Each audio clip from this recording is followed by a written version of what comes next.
So hi guys, this is Shondipon, you are watching AUFT.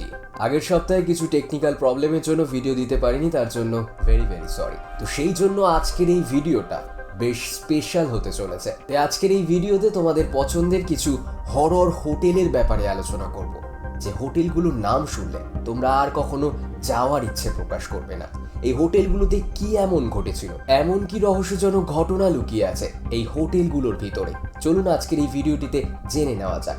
তার আগে UFT নতুন সদস্য হলেই লাল সাবস্ক্রাইব বাটনটা ক্লিক করে আমাদের সাথে যুক্ত হতে পারো। তো এনিওয়েজ শুরু করা যাক আজকের video. Number 1, Morgan house tourist lodge.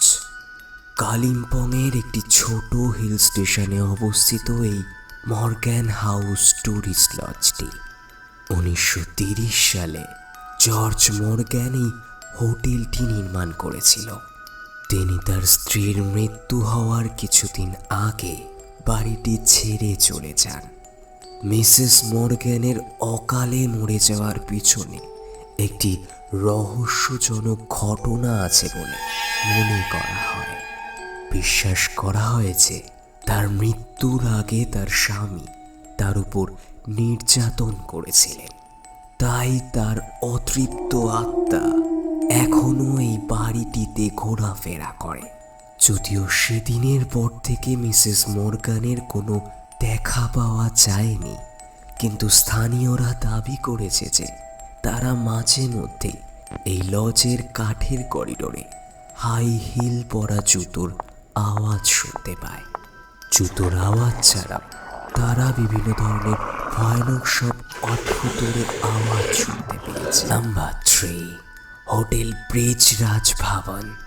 19 শতকে নির্মিত হোটেল ব্রিজরাজ ভবন পূর্বে একটি রাজপ্রাসাদ ছিল, যদিও পরবর্তীকালে এই রাজপ্রাসাদ একটি হোটেলে পরিণত হয়।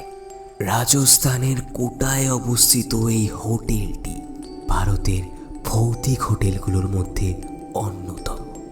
180 বছরেরও বেশি পুরনো এই হোটেলটি অনেক ভৌতিক রহস্যের সাক্ষী হয়ে আছে। কথিত আছে যে মেজর বার্টনের আত্মা এই হোটেলটিতে বাস করেন, যিনি কোটায় ব্রিটিশ বাসিন্দা হিসেবে দায়িত্ব পালন করাকালীন 1857 সালে সিপাহী বিদ্রোহের সময় ভারতের সিপাহীদের দ্বারা নিহত হন। সিপাহীরা মেজর বার্টন ও তার 2 ছেলেকে ব্রিজরাজ ভবন প্রাসাদের সেন্ট্রাল হলে হত্যা করে। কোটার প্রাক্তন রানী 1980 সালে ব্রিটিশ সাংবাদিকদের বলেছিলেন যে তিনি মাঝে মধ্যেই রাতের বেলা মেজর বার্টনকে প্রায়শই দেখতে পেতেন সেই ঘরটিতে, যে ঘরে তাকে হত্যা করা হয়েছিল। এই কক্ষটিকে তিনি তার ড্রয়িং রুম হিসেবে ব্যবহার করতেন। স্থানীয়দের বক্তব্য অনুসারে হাতে বেত নিয়ে একজন বয়স্ক ব্যক্তি রূপে মেজর বার্টন ব্রিজরাজ ভবন প্রাসাদে ঘুরে বেড়ান, কিন্তু তিনি কারোর ক্ষতি করেন না।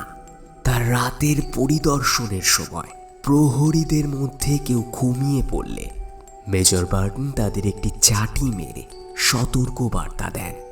তো বন্ধুরা, ভিডিওটি কেমন লাগলো তা কমেন্টে জানাতে ভুলো না। এই ভিডিওটির সেকেন্ড পার্ট দেখতে চাইলে ভিডিওটিকে তোমার পছন্দের হোয়াটসঅ্যাপ গ্রুপে শেয়ার করে দিও। তো আজকের জন্য এতটুকুই, দেখা হচ্ছে পরের ভিডিওতে।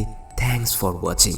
Stay curious, stay fascinated, know the knowns.